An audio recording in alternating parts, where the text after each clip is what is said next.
నాలుక హానికరమైన మాటలు పలుకుచుండగా అబద్ధికుడు చెవియొగ్గును.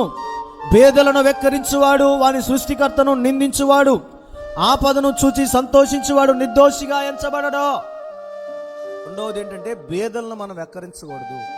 ఈ సమాజంలో నీ ఇంట్లో భేదలు ఉన్నారు, సమాజంలో భేదలు ఉన్నారనుకో, వారిని చూసి చాలామంది కొంతమంది ఎక్కిరిస్తూ ఉంటారు. డబ్బులున్న వాళ్ళు అని వాళ్ళ పరిస్థితి అంతే, వాళ్ళ స్థితి అంతే అని ఎక్కిరిస్తూ ఉంటారు. లేఖనం అంటుంది భేదలను వెక్కరించువాడు సృష్టికర్తను నిందించుచున్నవాడు. నువ్వు గుర్తుపెట్టుకో, నీ సమాజంలో, నీ ఇంటిలో, నీ కుటుంబంలో, నీ రక్త సంబంధికులో ఎవరైనా భేదాలుంటే వారిని చిన్న చూపు చూడవద్దు, వారిని వెక్కిరించవద్దు. నీ గతి అంతే, నీ స్థితి అంతే, నీ బతుకంతే.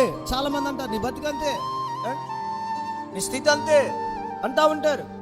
అలా అంటే దేవునిని నువ్వు నిందిస్తున్నట్టే. అది అన్న అవ్వచ్చు, తమ్ముడు అవ్వచ్చు. కానీ కొంతమంది ఇంట్లో ఎదుగుతూ ఉంటారు.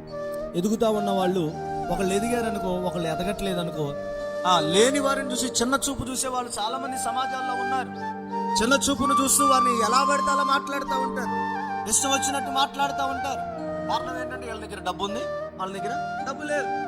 బైబిల్ చెబుతా ఉంది బీదలను వెక్కిరించువాడట సృష్టికర్తను వాడు నిందిస్తున్నాడు.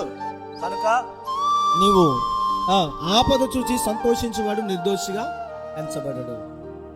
నీవు బీదలను వెక్కిరించకూడదు. రెండవది ఎవరైనా ఆపదల్లో వెళ్ళారు, సమస్యల్లో వెళ్ళారనుకో, వాళ్ళకంతే జరగాలి. చెప్పండి, వాళ్ళకంతే జరగాలి, అలాగే జరగాలి. తెక్క కుదిరిద్ది వాళ్ళకి.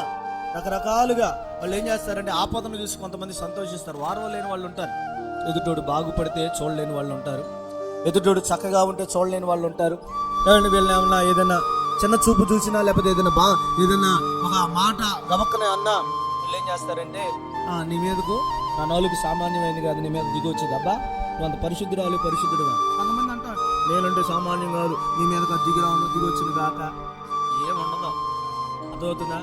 యేసు నామములో కొట్టివేయబడతాయి.